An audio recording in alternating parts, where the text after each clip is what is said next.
Hello दोस्तों, स्वागत है आपका नई क्लास में नए टॉपिक के साथ में। आज की क्लास के अंदर आपके 5 नंबर पक्के होने वाले हैं और अगर 5 नंबर पक्के नहीं भी होते हैं तो ये क्वेश्चन आपके शॉर्ट में आता ही आता है। ऐसा क्वेश्चन है या तो शॉर्ट में आएगा या लॉन्ग में आएगा। अब वो आप देख लेना किस में आएगा, क्योंकि बहुत इंपॉर्टेंट है। ध्यान से देखो क्या है वाहित मल, क्या होता है वाहित मल के बारे में चर्चा करेंगे। इस वाहित मल का जो उपचार है वो कैसे किया जाएगा, मतलब हम लोग इस वाहित मल को शुद्ध कैसे करेंगे। 3 चरण है, प्राथमिक उपचार, द्वितीयक उपचार, तृतीयक उपचार। पेपर में कभी कभार पूछ लेता है प्राथमिक उपचार, तो वो आपके शॉर्ट में आता है, लेकिन कभी कभार पूछता है पूरी वर्णन करो उसका, तो लॉन्ग में आता है। सीधी सी बात है। तो क्या है क्वेश्चन, तो वाहित मल क्या होता है, वाहित मल से आप क्या समझते हैं। इस प्रकार से पेपर में क्वेश्चन पूछा जाएगा। फिर पूछेगा कि इसके उपचार की विधि बताओ, इसको शुद्ध कैसे कर सकते हैं। तो समझो क्या होता है वाहित मल। ठीक है, तो शहरों, बहुत ईजी है, बहुत सिंपल है। पूरी थ्योरी आपको लिखनी है शहरों, और बिल्कुल जो इजी थ्योरी हो सकती थी,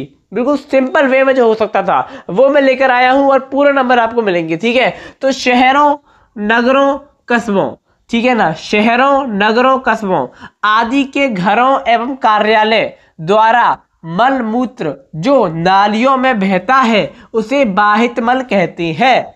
बाहित मल का मतलब ही क्या है, बहता हुआ मल, बहता हुआ दूषित पदार्थ, बहता हुआ आप कह सकते हो वेस्ट पदार्थ। ठीक है, वेस्ट मटेरियल। तो ये क्या होता है, आपका बाहित मल होता है। ठीक है ना, इससे अनेक प्रकार के सूक्ष्म जीव, इसमें अनेक प्रकार के सूक्ष्म जीव होते हैं जो मनुष्य में विभिन्न प्रकार के रोग, जैसे कि आपका टाइफाइड है, हैजा है, पेचिस है, आदि प्रकार के रोग क्या करते हैं, उत्पन्न करते हैं। कौन उत्पन्न करते हैं, बाहित मल के अंदर उत्पन्न हानिकारक सूक्ष्म जीव। ठीक है, इतना आपको पता होना चाहिए। तो सिंपल सी चीजें थी जो बाहित मल में मैंने आपको बता दी। अब बाहित मल के उपचार क्या होते हैं, तो बाहित मल उपचार की प्रक्रिया 3 चरणों में पूर्ण होती है। कितने चरणों में भैया, 3 चरणों में। पहला चरण, दूसरा चरण और तीसरा चरण। पहले चरण में हम लोग समझेंगे, क्या समझेंगे, देखो जो आपका पहला चरण होता है, जैसे कि मान लो आपने कोई एक दूषित जल ले लिया, एक बाहित मल ले लिया, बाहित जल ले लिया आपने, ठीक है ना, बहुत दूषित जल ले लिया। सबसे पहले पहले चरण में आप उसको शुद्ध करने के लिए अपने पास से क्या प्रयास करोगे, समझो इस चीज को। अगर उसमें मान लो कोई कंकड़ पत्थर पड़ा है, कोई उसमें घास फूस तैर रही है, आप पहले उसको हटाओगे। यानी कि जो आम चीजें उसमें तैर रही है गंदी गंदी सी, आप पहले उसको हटाओगे ना। अरे उसके अंदर जो बैक्टीरिया है, गंदे बैक्टीरिया है, बहुत सारे हानिकारक जीवाणु हैं, उनको तो बाद में करोगे साफ।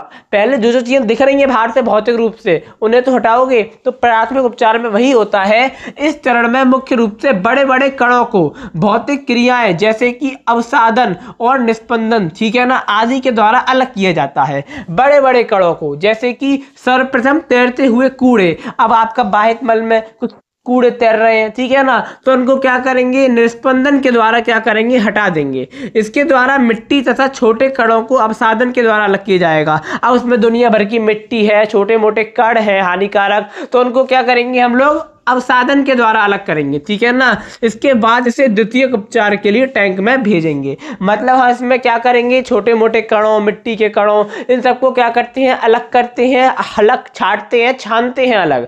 किसमें, आपके प्राथमिक उपचार में। द्वितीय उपचार में क्या होगा, तो समझो द्वितीय उपचार में क्या होता है, इस चरण में सूक्ष्म जीवों, जैसे कि अब हम पढ़ी क्या रहे हैं, सूक्ष्म जीवों की भूमिका।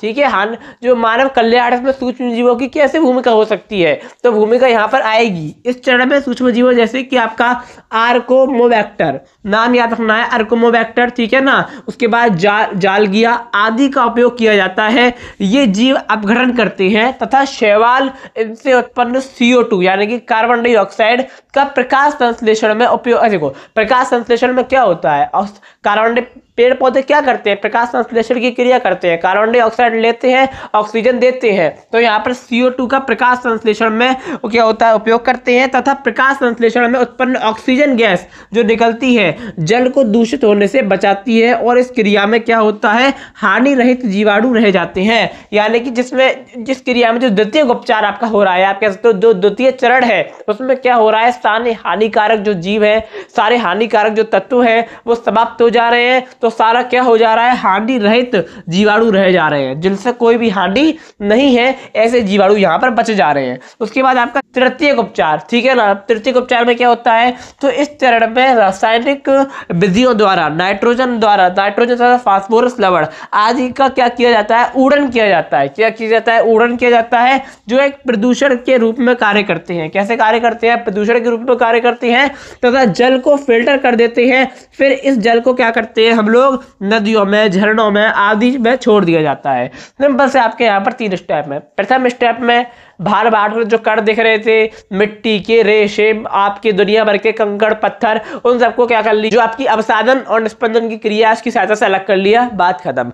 द्वितीय चरण में सूक्ष्म जीवों का उपयोग किया और क्या करा हमने, जो आपका जल है उसको हानिकारक जीवाणुओं से मुक्त कर दिया, उसको हानिकारक जीवाणुओं को समाप्त कर दिया। तृतीय चरण में क्या किया हमने, वहां पर जो भी रासायनिक विधियों द्वारा जो नाइट्रोजन और फास्फोरस लवण थे उनका ऊर्णन वगैरह किया, ठीक है ना। और बाद में जब वो प्योर तरह से फिल्टर हो गया तो उसको हमने क्या कर दिया, नदियों और झरनों में छोड़ दिया। ठीक है, इस प्रकार से आपको करना है। बायोपल के बारे में बहुत इंपॉर्टेंट है, आप इसका स्क्रीनशॉट ले सकते हो, आपकी परीक्षा की दृष्टि से अत्यंत इंपॉर्टेंट है। और क्लास को खत्म करने से पहले एक बात मैं बता दूं कि आपके लिए जो भी प्लेलिस्ट बना दी जा रही है बायोलॉजी की, प्लीज उसको रिक्वेस्ट है पूरा कंप्लीट देखना, क्योंकि वहीं से पेपर आएगा, क्योंकि काफी मेहनत लगती है क्लासेस को बनाने के लिए। ठीक है, अब मैं यहाँ पर ऐसा कह के चला जाऊँ कोई मेहनत नहीं है, तो मेहनत तो है, बस आपको देखना है तो मेरी मेहनत सफल है। आप पढ़ोगे तो मेरी मेहनत सफल है, आप अच्छा करोगे तो मेरी मेहनत सफल है, सीधी सी बात है। तो आशा करता हूँ कि आपको समझ में आ गया होगा। अब मैं आपको मिलूंगा एक और नई क्लास में